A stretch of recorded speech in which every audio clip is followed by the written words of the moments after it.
moi, tu sais, quand on a commencé notre rencontre ici, je parle un peu des défauts de ma mère et des défauts de mon père. Mais mon père ne m'a jamais dit du mal de ma mère.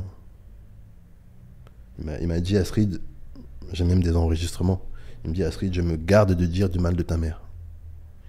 Il m'a dit, aime ta mère, mais n'oublie pas que ta mère est une femme. Qu'est-ce que ça? Tu sais...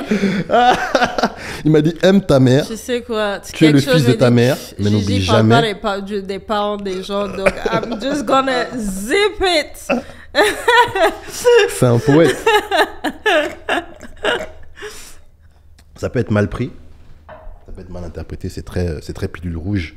Mais il me dit, parce que je dis, oui, ma mère m'a dit ça et tout, maman. Je parle souvent de ma mère, il me dit, mais je sais que t'aimes ta mère, c'est normal, c'est ta mère. Mais n'oublie jamais que ta mère est une femme. Et qu'est-ce que ça signifie pour toi, ça?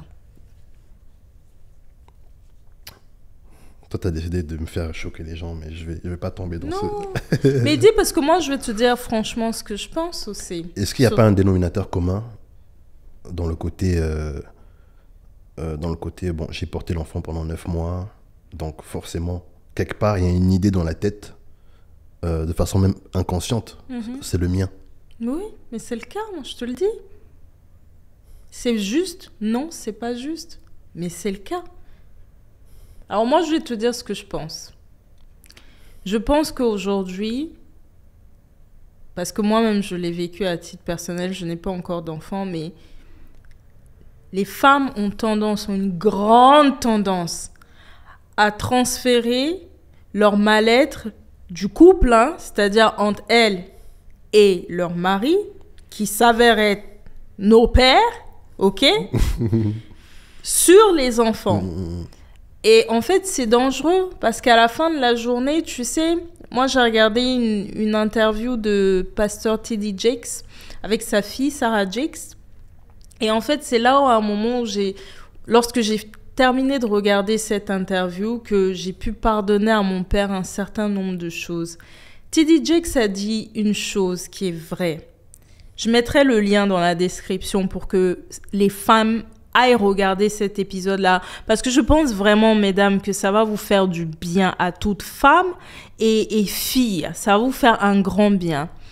Il a dit, si ton père ne t'a pas touché sexuellement, si ton père ne t'a pas fait, mais avec des faits réels, n'a pas atteint ne t'a pas fait du mal, te détruire, vouloir te tuer, te toucher sexuellement, et que la raison pour laquelle tu détestes ton père, c'est parce qu'il a des problèmes avec ta mère, sache que ton père est ton père.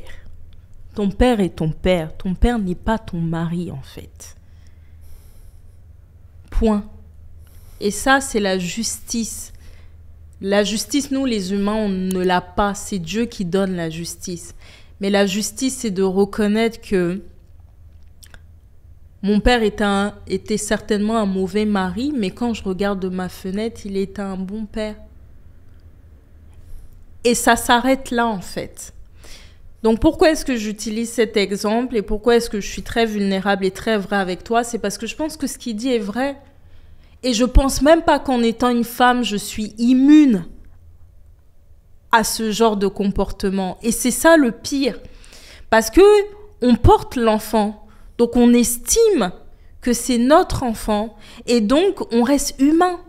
Et si effectivement, le père de mon enfant m'a trompé ou décide de se remarier avec une autre personne ou ne même simplement plus, ça peut arriver. Est-ce qu'à un moment, j'aurais envie ou je peux vouloir utiliser l'enfant? La réponse, c'est oui. Est-ce que c'est mauvais? Oui, c'est mauvais. Et il faudra un moment que je me regarde dans le miroir et que je me dise, Gigi, stop, ou Gigi ne rentre pas dans ça. Mais oui, aujourd'hui, c'est ce que beaucoup de femmes font. Parce qu'elles n'ont pas... Enfin, t'en as certaines qui n'ont pas compris véritablement qu'en fait, le problème entre toi et le père de ton enfant, ça n'a rien à voir avec ton enfant. Mais t'en as qui sont encore dans le déni et qui ont juste mal, qui ne supportent pas la séparation. Donc, ils veulent utiliser un moyen de pression.